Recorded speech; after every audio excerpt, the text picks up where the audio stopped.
Hello বন্ধুরা, welcome to my channel দেবাশী art creation. আজকে আমরা সমুদ্রের দৃশ্য অঙ্কন করব।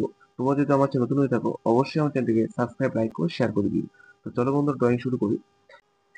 প্রথমে আমরা একটা নারকেল গাছ এভাবে এঁকে নেব এবং পাশ দিয়ে তোমরা আর একটি দাগ দেবে ও গায়ে কিছু নারকেল গাছের দাগ দিয়ে দেবে এবং নিচে কিছু তোমার ছোট ছোট দাগ দিয়ে দাও এবং এবং আমার পাতা আঁকার জন্য ফার্স্টে এভাবে পাতে ডাঁটিগুলো করে এঁকে নেব। এবার তোমার ছোট ছোট পাতা এঁকে দিতে পারো। বেশি ডিপ করবে না, একটু হালকা করেই আঁকার চেষ্টা করবে। যেহেতু আমি রঙের মাধ্যমে আবার পাতা আঁকবো, সেক্ষেত্রে আমি হালকা করে প্রথমে পেন্সিল দিয়ে ড্রয়িংটা করে নেব। তোমাদের বোঝার সুবিধার্থে আমি ড্রয়িংটা স্কেচ পেন দিয়ে এঁকে নেব এবং তোমরা পেন্সিল দিয়েই করবে। এবার আমরা নিচের এই অংশটা এঁকে নেব। নিচের এই সমুদ্রের ধারটা এঁকে নেওয়ার পরে সোজা এভাবে তোমরা একটা দাগ দিয়ে দেবে। আকাশে তোমরা কিছু মেঘের ছবি এঁকে দাও এভাবে, তাহলে দেখতে সুন্দর লাগবে। তোমাদের বোঝার সুবিধার্থে আমি ড্রয়িংটা করে নিয়েছি। কোবাল্ট ব্লু কালারটা দিয়ে আমরা আকাশের রংটা করে নেব। এভাবে তোমরা নিচের দিকে ডিপ রাখবে আর উপরে মেঘের দিকটাকে একটু হালকা রাখার চেষ্টা করবে। ও যেভাবে আমরা প্রথমটা করেছি, দ্বিতীয়টা একইভাবে তোমাদের করতে হবে।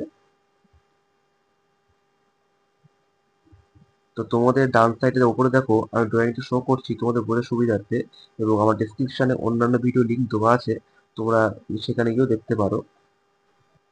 কুশন ব্লু কালারটা দিয়ে আমরা হালকা একটু শেড দিয়ে দেবো এভাবে। নিচের দিকে ডিপ রাখবো, উপর দিকে একটু হালকা রাখার চেষ্টা করবে। সম্পূর্ণটাকে আমরা কুশন ব্লু কালারটা দিয়ে হালকা করে শেড দিয়ে দেবো। আর আমার ড্রয়িংটা তোমার যদি ভালো লাগে, অবশ্যই একটা লাইক করবে, কমেন্ট করবে, শেয়ার করবে। এবার মিডিয়াম গ্রিন কালারটা দিয়ে আমরা গাছের পাতাটা সম্পূর্ণ কালার করে নেব। দেখতে পাচ্ছ আমি কিন্তু একটা একটা করে দাগ দিচ্ছি, তোমার সেভাবে দেওয়ার চেষ্টা করবে। ও কুশন ব্লু দিয়ে সেম ভাবে কালারটা করতে হবে। তোমার গাছের পাতা কমপ্লিট। এবার গাছটা করার জন্য প্রথমে আমরা পিচ কালার দিয়ে সম্পূর্ণ গাছটাকে রং করে দেবো। এভাবে তোমার নিচের অংশগুলো পিচ কালার দিয়ে করে দেবে ডিপ করে। হালকা ব্রাউন কালারটা দিয়ে তোমরা শেড দিয়ে দেবে। বেশি ডিপ করবে না, হালকা রাখলেই হবে। সম্পূর্ণটা তোমরা হালকা ব্রাউন কালারটা প্রথমে শেড দেবে এবং ডার্ক ব্রাউন কালারটা দিয়ে সেম ভাবে তোমরা শেড দেবে। ডার্ক ব্রাউন কালারটা শেড দেওয়া হয়ে গেলে তোমরা ব্ল্যাক কালার দিয়ে হালকা একটা শেড দেবে। বেশি ডিপ করবে না, হালকা রাখা যথেষ্ট। এইভাবে তোমরা ব্ল্যাক কালার দিয়ে শেড দিয়ে দেবে। স্কাই ব্লু কালারটা দিয়ে আমরা সমুদ্রের জলে রংটা করে দেবো। তো দূরের দিকে তোমার ডিপ রাখবে, কাছের দিকে একটু হালকা রাখার চেষ্টা করবে। তো দেখতে পাচ্ছ আমি কাছের দিকে একটু হালকা রাখছি ও দূরের দিকে আমি ডিপ রাখছি। তো তোমরা তেমন করার চেষ্টা করবে। হোয়াইট কালার দিয়ে সমুদ্রের ধারে অংশটুকু তোমরা একটু ডিপ করে রং করে দেবে। এবার তোমরা ডিপ করে দেবে একটু।